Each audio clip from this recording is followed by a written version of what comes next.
O'zbek xalqiga ajoyib yangilik. Ramazon oyida barcha fuqarolarga bir martalik moddiy yordam beriladi. Marhamat, pullaringizni oling. Aziz kuzatuvchilar, xabarlarimiz keng tarqalib, barcha fuqarolarga ham yetib borishligi uchun albatta like tugmachasini bosib qo'yishni unutmang.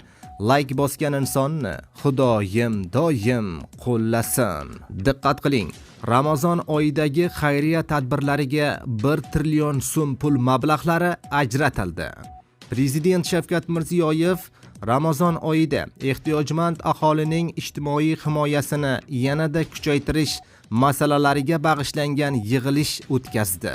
Mehr muruvvat tadbirlarini amalga oshirish uchun Vaf xayriya jamoati fondiga 750 milliard so'm hamda Ijtimoiy himoya milliy agentligi orqali 300 milliard so'm ajratilishi belgilandi.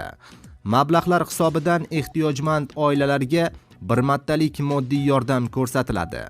Nogironligi bor shaxslarning davolanish va jarrohlik amaliyoti xarajatlari qoplab beriladi. Davlatimiz rahbari 16 fevral kuni o'tkazilgan yig'ilishda keksalar, yolg'iz va ehtiyojmand fuqarolar holidan xabar olish, og'ir ahvolga tushib qolgan oilalarga amaliy ko'mak berish ezgu qadriyat ekanligini ta'kidladi. Yig'ilishda shu maqsadda ishlab chiqilgan Ramazon mehr muruvvat, ahillik va shukronalik oyi shiori ostida kompleks chora-tadbirlar to'g'risida axborot berildi. Ularni amalga oshirish uchun Vaf xayriya jamoat fondiga 750 milliard so'm hamda Ijtimoiy himoya milliy agentligi orqali 300 milliard so'm ajratilishi belgilandi. Ajratilgan mablag'lar hisobidan ehtiyojmand oilalarga bir martalik moddiy yordam ko'rsatilishi, nogironligi bor shaxslarning davolanish va jarrohlik amaliyotlarini amalga oshirilishi qoplab berilishi ko'zda tutildi.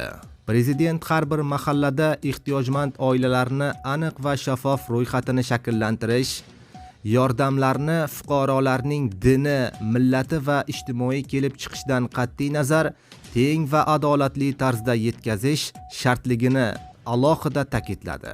Bu bo'yicha mas'ul idoralarga bu borada qat'iy nazorat o'rnatishini topshirdi. Videoroliklarimiz maksimal darajada tarqalishi uchun albatta like bosib kanalimizga obuna bo'lib qo'yishni unutmang.